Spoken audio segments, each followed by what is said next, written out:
Today, ang topic po natin, it's not about anything else. Kundi, alam niyo po, every time we gather, we always gather in the name of the Lord Jesus Christ, and that is our business. Our business is soul, kaluluwa. Kaya ang ministry po natin, if you wanted that God's favor will be upon each one of us, then gawin po natin pinagagawa ni Lord. At ang pinagagawa niya sa atin, mga luluwa. Sa araw na to, araw ng kaluluwa. Tignan mo, katabi mo kung may kaluluwa. Okay. Pag yan gumagalaw, ibig sabihin buhay yan, may kaluluwa yan. Amen.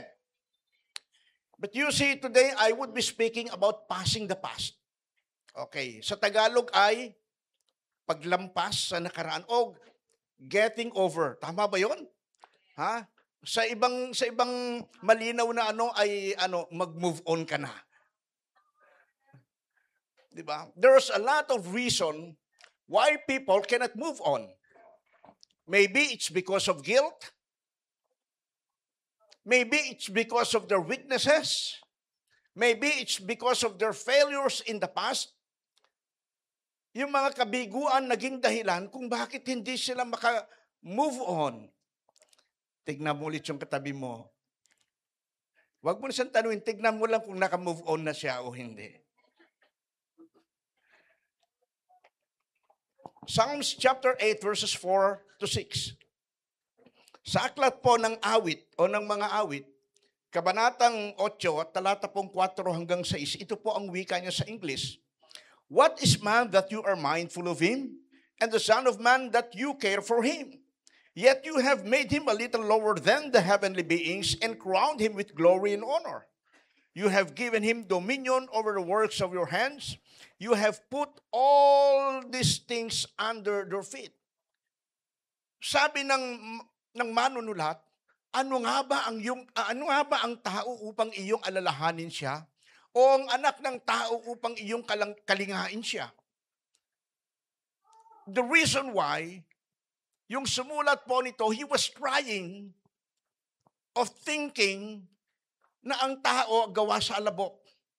At ang alabok walang kwenta. Kung tutuusin natin, di ba? Kapag may mga alabok, alikabok, pinapadpad natin, ayaw po natin to, winawalis natin. Kasi wala pong kwenta yon.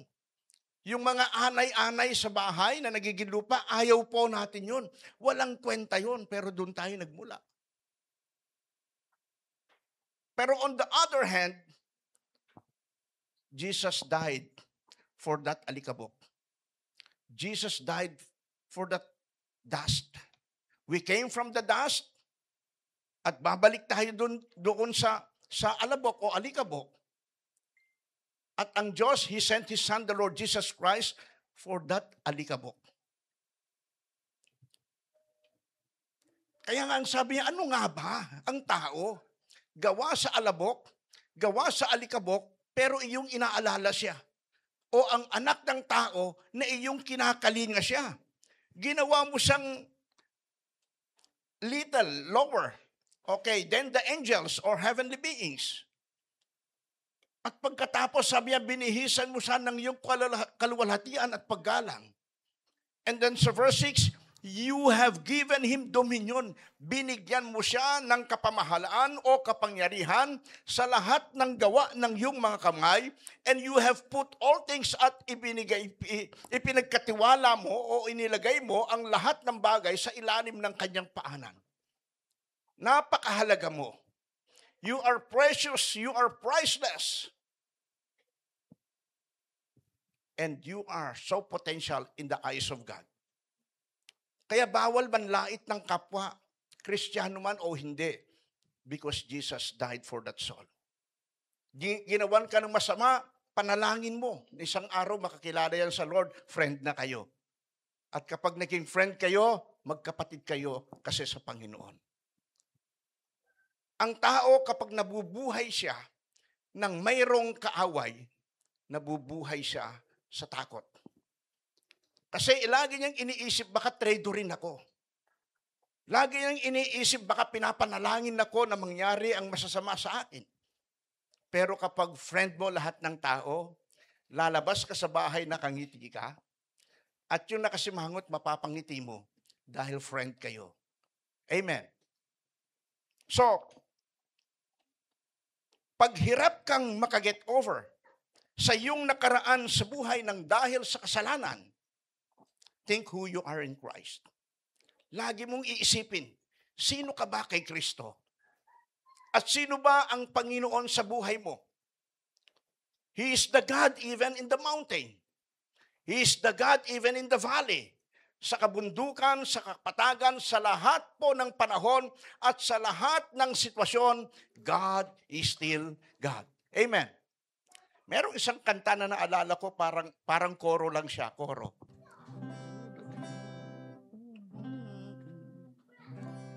For the God of the mountain, He is still God in the valley.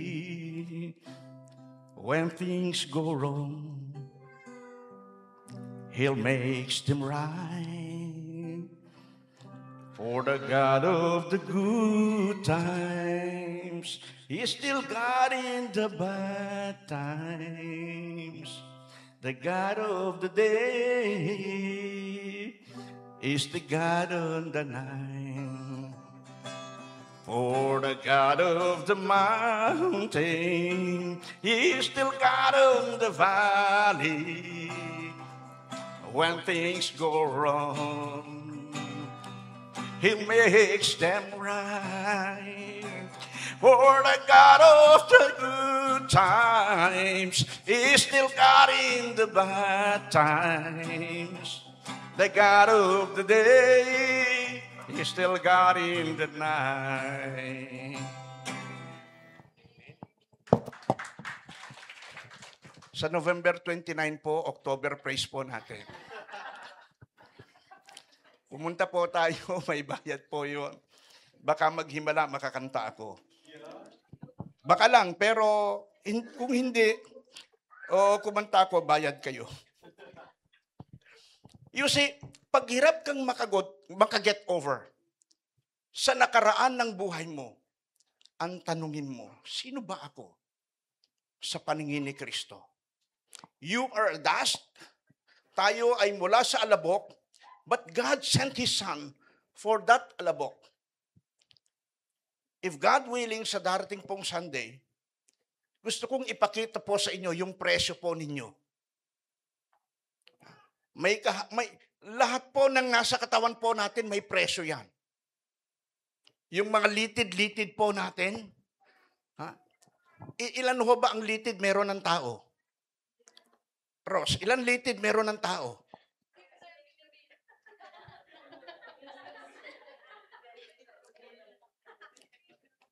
Lima ba?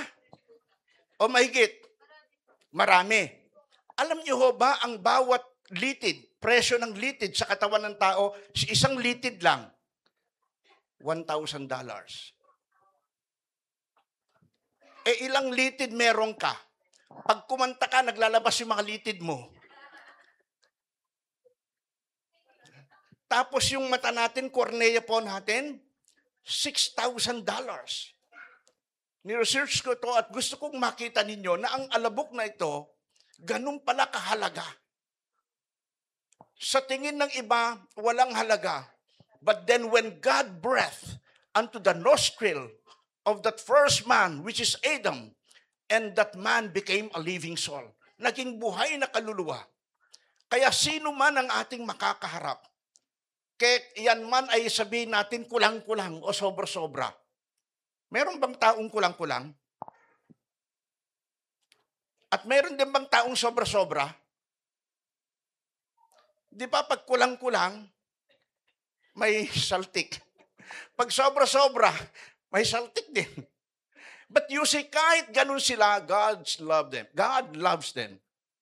Amen. Kahit ganun sila, mahal sila ng Diyos. Now, first, paghirap kang makaget over, paghirap kang makapag-move on, paghirap kang makapassing the past, first, think that you are saved.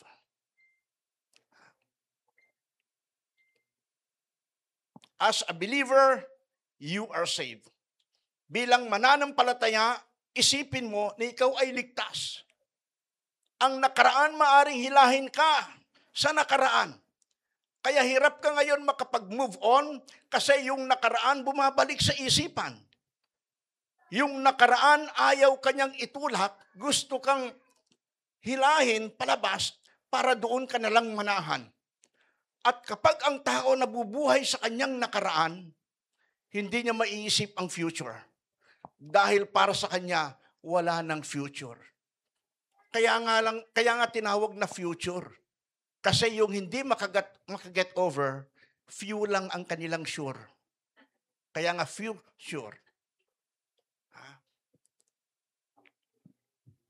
So, Ephesians 2:8, ang sabi ng Biblia, for by grace, we have been saved. Ibig sabihin, yung biyaya na yan, God's unmerited favor. Wala kang ginawa sa kaligtasan mo, you just believe. Hindi ka nagpenitensya para maligtas ka. Wala kang ginawang paraan para maligtas ka. God simply loves you because He loves you.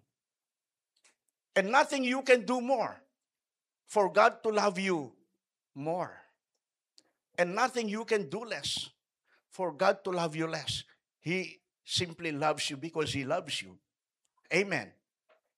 Kaya wag mo nang iisipin yung dating ikaw na mahina ka, na puno ka ng kabiguan, na wala ka nang magagawa. Kaya yung marami hindi makapag-move on because they think that they are weak. They think that they are poor. Mahirap lang kami. Ito yung pinagmulan kong pamilya, mahirap lang kami. Wala na akong pag-asang yumaman. Bakit ganito ang aking apelido? Sana ang apelido ko na lang si. O kaya apelido ko na lang ay we. Go kung we. O kaya, di ba yung mayayaman, Soriano, yung mga ganon. Sana dinidikit natin yung mga Ayala. But you know what? God has made you a unique one. Amen. Anong kaiinggitan natin sa mayayaman? Hindi nila kaya yung ginagawa natin. Although hindi naman natin kaya yung ginagawa nila. Pero nagtutulungan tayo. Isipin natin, kung lahat ng tao mayaman sa mundo, sa palagay nyo, mabubuhay tayong lahat? Wala nang magtatanim ng palay. Ha? Wala nang hahakot ng mga basura natin sa bahay. So, hirap ka pa rin. Tatrabaho ka pa rin. Dami mong pera, pero hirap ka pa rin. Servant ka pa rin, alipin ka pa rin. Kaya nga ginawa ng Lord, balanse. May tumutulong sa atin, tinutulungan din natin sila. And that's the goodness of God. So wag mong isipin na mahirap lang ako. Hindi ako nakatapos ng ganun katulad ng tinapos nila. Don't even try to think of that because you are saved. You are a new person in Christ. Amen. Kaya sabi niya, ang sinuman, it is a promise. Okay? It is a promise for anyone. Anyone ang sabi niya, it doesn't matter what class, what race, what nationality, what language, what tribe, we belong. Ang sabi niya, ang sinuman. Huwag mong isipin kung ikaw yung mapula o maputi, maitim o madilaw, ang lahat ng tulad natin, mahal niya. Di ba?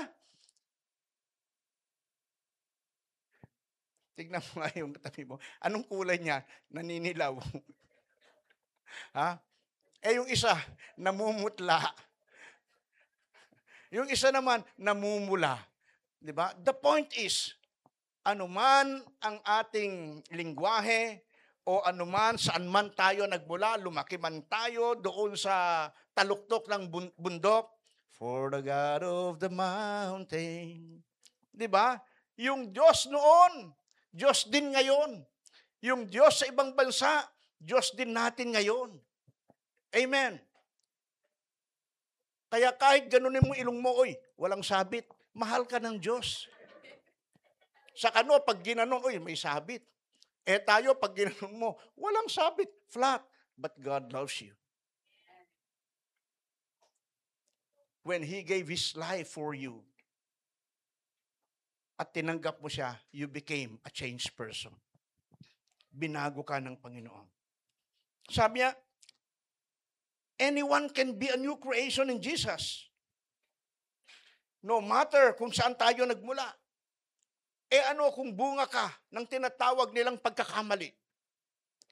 Eh ano kung ikaw yung bunga ng rape? Eh ano kung ikaw yung lumaki kang hindi mo kilala magulang mo? Eh ano kung ikaw yung adopted? God still loves you. Amen. Kahit gano'n ang pinagmulan mo, candidate ka to become new in Christ. Amen. So ang sabi niya, sino man yun? May promise si Lord. It is a promise for anyone who is in Christ. This is not a promise for those who are in themselves. Ang sabi niya, ang sino man na kay Kristo. Sabi niya, He is a new creation. The old have passed away. Behold, all things become new. Yung luma nating nakaraan, it won't help at the present but a moral lesson. Things that have happened in the past, ay hindi niyan makakatulong sa iyo. Kung di isang alaala na lang. At kung magaganda man yan, alalahanin mo, okay yun. Kaya nga doon na ibalik yung kantang, kung maibabalik ko lang. Anong kasunod? Ma'am Marian. Ha? Kanta mo ba yun kung maibabalik ko lang? O si Jerry ang may kanta yan. Di ba? But you see, because God loves us, He did everything for us. Yung hindi natin kayang gawin, ginawa niya because He loves us. Amen. And the third one, as a believer, you are a child of God. Who you are in Christ, you are saved. Pangalawa, you are a new creation. And the third one is you are a child of God. Anak tayo ng Diyos. In Galatians 3:26 to 29. So ang sabi niya, so in Christ Jesus, you are all children of God. Hindi niya sinabing sons of God o son of God. Children, kasi magkaiba ang son at saka ang child. Kasi ang child pwedeng maging babae, lalaki, pero ang son, lalaki lang, ano? So in Christ Jesus, you are all children of God through faith. For all of you who were baptized into Christ have clothed yourself with Christ. Lahat tayo na bautismuhan kay Kristo ay binihisan tayo ng Panginoon. There is neither Jew nor Gentile. Wala nang Hudyo, wala nang Hentil. Neither slave nor free. Wala nang alipin o wala nang malaya. Nor is there male and female. For you are all one in Christ Jesus. Ito ang kagandahan. Hindi sa mga lalaki lang, hindi sa mga babae lang. Lahat. Grego ka man o Hudyo ka man, we are in Christ, then we are a child of God. So, sabi niya, if you belong to Christ, then you are Abraham's seed and heirs according to the promise. So, we are God's children through our faith in Him. Naging anak tayo ng Diyos sa pamamagitan ng ating pananampalataya, and that is the grace of God. Kaya huwag mong hayaan sino man na hamakin ka. Kasi ikaw ay anak ni Lord. You are precious. Maaring ganito ang tingin nila sa iyo, pero baguhin mo takbo ng isip mo. So we have a special relationship with God. Being a loving and a caring Father. Yung relasyon natin po sa Panginoon, napakatindi. Because God is a loving Father and a caring Father. He loves us so much before the creation of the world. So when we place our faith in Jesus, we are immersed in Him. Tayo ay binihisan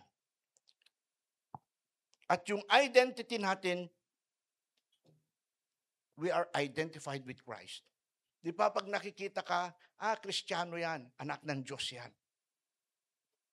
Pag nakikita ka ng mga tao, Christian yan, kaya mabait yan. From the word na mayroong Christ sa umpisa, we are identified with Christ. Kapag masama ka, kay Satanas yan.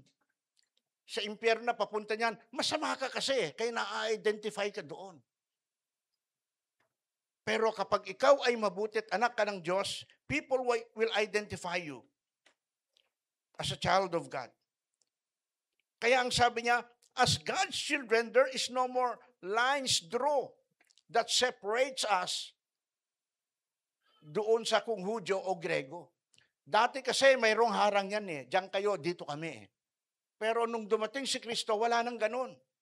We are all one in Christ. Pilipino man tayo, Amerikano man tayo, kahit taga-Ukraine o Russia, we are still one in Christ. Amen. Nagsalita ako ng lingwahe ng taga-Australia. Amen. Kasi wala silang iye. Di ba? Sa atin, amen. Pagdating doon, amen.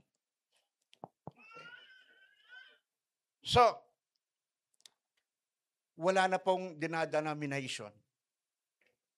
Wala na pong sekta-sekta sa Panginoon. We are one in Christ. Because we are a child of God. Ano yung una? As a believer, you are saved. Pangalawa, as a believer, you are new creation. Third, as a believer, you are a child of God. And lastly, as a believer, you are an ambassador. 2 Corinthians 5:20-21. We are therefore Christ's ambassador.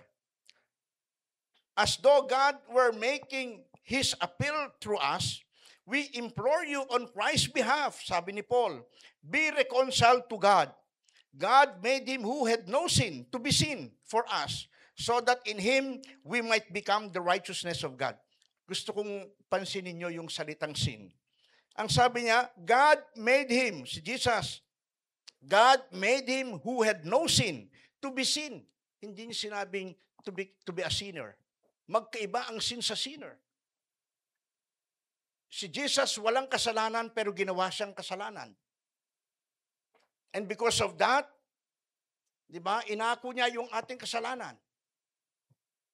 Napako sa krus, but that is the act of righteousness.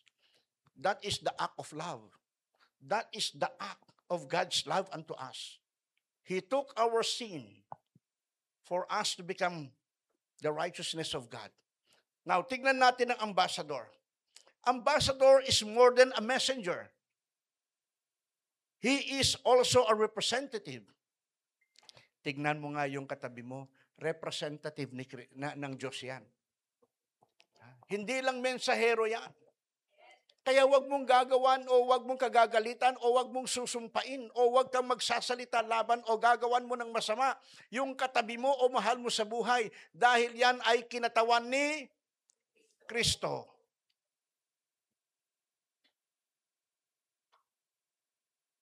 So, ang dangal at reputasyon ng kanyang kinatawan ay nakasalalay sa kanya, yung ambassador. Kasi ang ambassador ay representative. He represents something or someone. Meron po tayong tinatawag na ambassador natin doon po sa iba-ibang bansa. Bawat bansa po, mayroon nagpapadala po ang ating gobyerno ng ambassador. Na yan po ang kumakatawan sa bansang Pilipinas. At bawat ambassador, okay, as an ambassador, we are not to speak to please the audience. Bilang tayo mga kinatawan o spokesperson ng ating Panginoon Hesukristo, hindi dapat tayo nagsasalita ng mensaheng mula sa atin o ng salita to please people.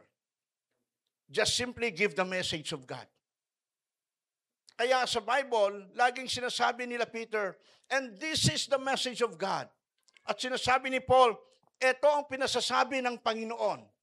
Hindi niya sinasabi na, ito ang mensahe ko sa inyo. Kasi lahat ng preacher, ang mensahe po nila ay hindi po original. Kasi hindi nagmula sa kanila, nagmula yon sa Diyos na original. At nire-relay lang nila yung message ng Panginoon sa atin. Kaya bawat preacher na itinataas ang kanyang sarili, siya yung magaling, siya yung aral, na acquire niya mga ganitong bagay, hindi si Kristo itinataas. Dapat it is the Word of God. So ulitin ko, as an ambassador, we are not to speak to please the audience, but the King who sent us. We are not to speak of our own message, but the message of God. This is what God is saying to us, the Bible. So, si Lord, dito sa tagpuang nito, hindi siya nakikipagkasundo sa atin. Kaya ang sabi ni Paul, I implore you. Sabi niya, we implore you on Christ's behalf, be reconciled to God. Makipagkasundo kayo sa Diyos. Kasi si Lord may ginawa na. Tao na lang ang pwedeng lumapit sa Kanya. Ibinigay na ni Lord ang kaligtasan. Ang kailangan lang ng tao lumapit sa Diyos. May isang mama ang sabi niya, kung ang Diyos pinagmumulan ng lahat ng bagay, pati na ng creation, bakit si Lord, nung nag-create siya, hindi gumawa ng mesa? Bakit si Lord, nung nag-create siya, hindi gumawa ng upuan? Ang sabi ko, nag-provide si Lord. Nag-create siya ng puno para yung punong yon isang araw magiging mesa. Trabaho mo na yon. Nagbigay si Lord ng pagkain, isubo mo na lang. Ang gusto mo, nandyan pagkain, susubuan ka pa ni Lord. Hindi ba nakakatakot, nakaupo ka, wala kang nakikita, yung kutsara, nagsasandok, susubo na lang sa'yo. Baka utusan mo pa si Lord, Lord, pakilunok para sa akin. So be reconciled. So His death and resurrection is our provision to be reconciled with Him. Sabi ng Bible, He took our sin and gave us His righteousness. Kaya gaano mang kasama ang isang mananampalataya. I was then 19 years old nung makilala ko ang Panginoon. At habang nagsishare yung preacher, parang nakikita ko na ito yung buhay ko, ang layo sa gusto kong mangyari. But that was the very day na ang sabi ko, Lord, kung mahal mo ako, baguhin mo naman buhay ko. Matapang ako, Lord, pero ang dami kong takot. Matapang ako, Panginoon, pero ang dami kong kinatatakutan na hindi ko na alam kung safe pa ako paglabas ko ng bahay. But then ang sabi ko, Lord, kung mahal mo ako, baguhin mo aking buhay. Pangarap ko, nagbago. Yung paghihiganti ko, nagbago. Napalitan ng pagmamahal. Na-born again ako 1982. October 14, 1982. 7 p.m. ng gabi. Wednesday. Sa 328 Edang Street, Pasay City. Manila, Philippines. Southeast Asia. So, nung nabago isip ko, that was October. Papasok na po yung December. Pero sumunod na taon, 1983, umuwi ako sa province. Hindi para mag-enjoy sa family ko. Pinuntang ko lahat ng mga taong naging kagalit ko. Babae at lalaki. Pati mga teacher ko nung araw. May teacher ako nung grade 5 ako. Nakaupo ako sa pinaka-lowest section, nandun ako Row 4. Tapos meron kaming arts na subject. Nagdala ako ng colored paper, ng crayons, nagdala ako ng watercolor. Lunes, wala. So dinala ko ng Martes, wala pa rin. Dinala ko ng Merkules, wala pa rin. Isip ko, hindi na siguro kasi malapit na Huwebes at saka that was grade 5 ako. Yung pala ginawang Huwebes, wala na akong kadala-dala ngayon. Kasi hindi na ako nagdala. Biglang nakaramdam na lang ako ng lakas ng hampas ng makapal na aklat sa ulo ko. Nahilo ako galing sa likod. Hindi ko napaghandaan. Nahilo ako, nakatulog talaga ako. Hindi ko makalimutan yan. That was 1974. That was 1974. 1983. 9 years na, no? Tama? 1974. Pagkatapos 1983, umuwi ako sa province. Gabi, alas 8 ng gabi, pinuntahan ko yung teacher kong yon. Pagkatok ko sa bahay nila, sabi niya, dahil siyempre, kilala ako. Maliit lang yung barangay namin eh. Sabi niya, kumusta ka na? Sabi ko, ma'am, okay lang po ako. Ang sabi niya, napasyal ka, this oras ng gabi. Probinsya eh, alas 8 ng gabi. Sabi ko, ma'am, nandito po ako para humingi ng sorry. Sabi niya, bakit? Naging estudyante ba kita? Limot niya na yung nakaraan pero sariwa sa akin. Hindi ako makaget over. I must have to pass the past. So, ang nangyari ngayon, sabi ko, ma'am, naalala niyo ba? Nung grade 5, ako yung nandun sa lowest section, pinalo niyo ang ulo ko ng aklat, makapal, nahilo ako, nagtanim ako ng sama ng loob. Inisip ko noon, gagantihan ko ang mga anak mo. Pero naawa ako sa mga anak mo dahil maliliit pa. Pero isang araw nakakilala ko sa Lord. Yung asawa niya, principal. So, pinapasok ako, and then I confess. Sabi ko, ma'am, please forgive me. Kasi nagtanim ako sa inyo ng sama ng loob. Patawarin po ninyo ako. So, umiiyak siya. Sabi niya, pwede ba magtanong, ano nakain mo? Sabi ko, it is the word of God. Sweeter than honey. It tastes good. So, nag-share ako ng testimony ko, how God changed my life. From being a naughty one, from being a notorious boy, binago ng Panginoon buhay ko. Pagkatapos po noon, sumunod noon, pinuntahan ko yung lumigaw sa ate ko. First year high school ako noon, third year high school sila. Hinamon ko yun ng suntukan. Pag natalo mo ako suntukan, girlfriend mo na ate ko. So pinuntahan ko yun. Nung pagkakita niya sa akin, dahil nag-away kami noon, pagkakita niya sa akin, kumuha ng itak, dala ko naman gitara. Nagigitara akong gano'n. Pagkatapos nakita niya ako, umupo siya, na parang nag-iisip, ano nangyari? May asawa na siya nung panahon na yun. Then ang sabi ko, I testified. Sabi ko, binago ng Diyos ang buhay ko. Pinuntahan ko, nagiinuman yung mga teacher. Ngayon ay pinalo ko ng kahoy dito banda. Sa klase namin yon. Dahil ang pinagdebatehan lang namin ay buhaya. Filipino subject namin.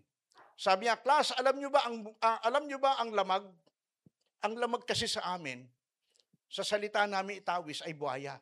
Sabi ko, sir, hindi lamag po yon. Buhaya po yon. Sabi sa akin, are you fooling me? No, sir. Kakong ganon. Buhaya is crocodile. Lamag sa itawis. Teacher siya, nagtalo kami. Ayun, nagpang-abot kami. So, pinalo ko na ngayon, nung back. Fourth year high school ako noon. Pinuntahan ko sa inuman. Sabi ko, sir, sorry, mingi ako ng tawad sa iyo. Dala-dala ko gitara. Lahat yun, pinuntahan ko. Because I want. Gusto ko na yung nakaraan kong pangit ay hindi ko baunin sa kasalukuyan. Ngayon, kahit uuwi ako, yung mga pinagbabato ko ang bahay noon, kapag alam ko mangkukulam, babatuhin ko yan. December 4 of 2021, kasama ko ilang kabataan dito, umuwi kami sa province, nagbigay kami ng ayuda. At doon sa church na yon, nandun lahat yung mga mangkukulam na pinagbabato ko ang bahay. Tapos sabi ko kay Pastora at saka kay Angie, yan, mga pinagbabato ko, ano yan. Pero alam nila, naging pastor na ako, nandun sila. Tapos nung pinainom ako ni Pastora ng virgin coconut oil, ang tanong kay Angie, ano yung iniinom niya? Kasi alam yun, langis, pangontra yun sa kanila. Kung mayroong langis na ipinapahid sa katawan, meron din langis na pangunta sa kanila. And I preach the word of God. Kasi mahal din sila ng Panginoon. Gusto ko kasi makaget over sa buhay. Gusto ko na hindi ako maging alipin ng nakaraan ko. Gusto ko na hindi na ako maging alipin ng kinatatakutan ko sa nakaraan. There's a lot of people afraid of the past. That's the reason why they cannot even go on and move on because of the past that was trying to hold them, and it became a strong foothold sa kanila. But today, simple ang sinasabi niya, ambassador tayo ng Panginoon. He died for us. Dahil tayo ngayon ay kinatawan ni Kristo, speak life.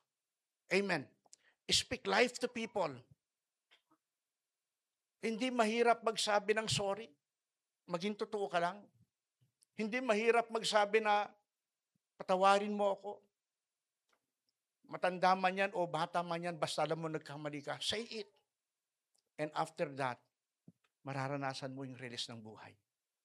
Shall we all rise? Basahin natin ang conclusion.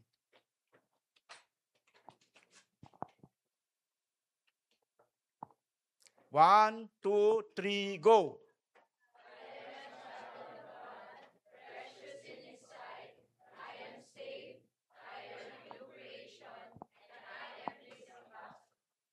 Say it with feelings. Maaring hindi mo mapaniwalaan, but claim it. Hindi mo kailangan maging isang pastor o maging isang tanyag at magaling na magsalita para ikaw maging kinatawan ni Kristo. Ang kailangan mo lang ay isang buhay na binago at magpahayag ng may pagmamahal, and God will use you for the expansion of His kingdom.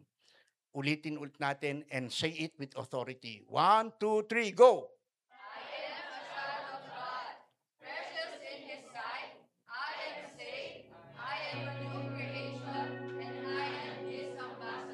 Yung mga topak sa ulo, mawawala na yan. Because you are a new creation. Amen. Amen. Babaguhin ni Lord ang ating pananalita. Babaguhin ni Lord ang ating pag-iisip, ang ating pag-uugali. Dahil ikaw ay ligtas at ikaw ay anak ng Diyos. At hindi ka mag-iisip ng masama sa kapwa. Ang lagi mong iisipin, Lord, bless these people. Kasi kapag yan, binless ng Panginoon yan, hindi ka kalilimutan ng Diyos. Isang kabataan, nagpatutuo kanina, nandito kami, sabi niya, mahirap yung mga subject, pero isa akong nag-top.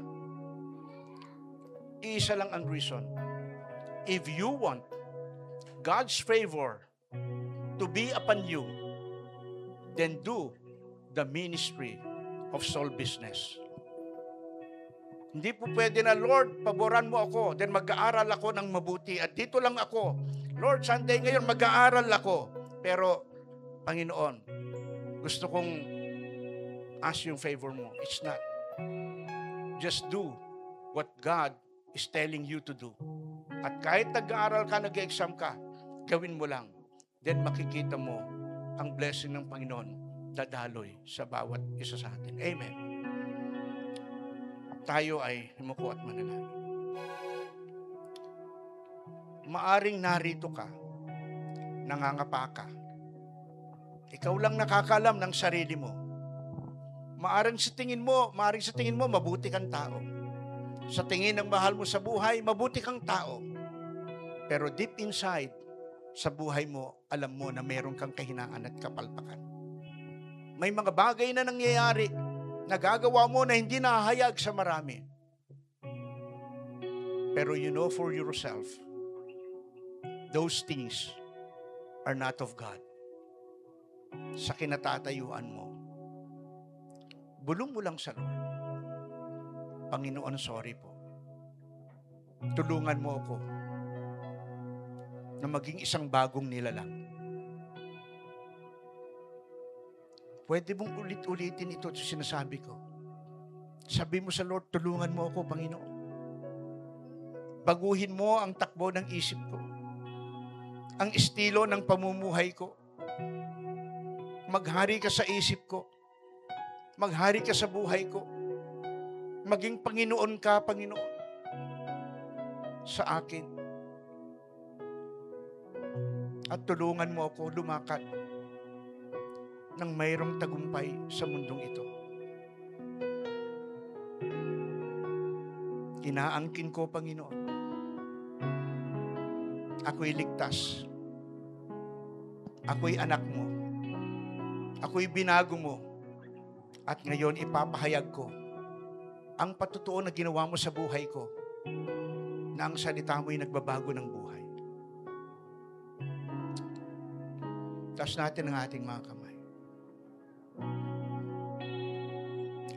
Hindi namin kontrolado, Panginoon, bawat pangyayari sa buhay. May mga sitwasyon, Panginoon,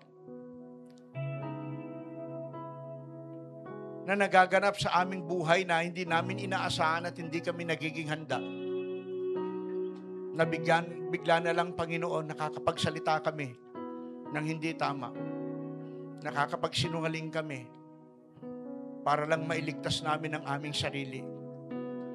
Na ituturo namin ng iba kahit wala naman silang kinalaman.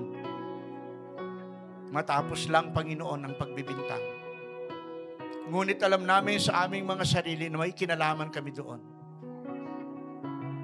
Panginoon, sa oras na ito, humihingi kami ng kapatawaran sa aming pagkukulang, sa pag-iisip namin sa iba ng hindi tama. At humingi rin kami ng tawad sa aming sarili. Kasi kung minsan minamaliit din namin ang aming sarili. Dahilan, Panginoon, na kami, Panginoon, na hindi nakakausad sa buhay. Dahil ang tingin namin sa aming sarili, wala ng pag-asa. Ang tingin namin sa aming sarili, Panginoon, ay aksidente lang, Panginoon, ang pagdating namin sa mundo.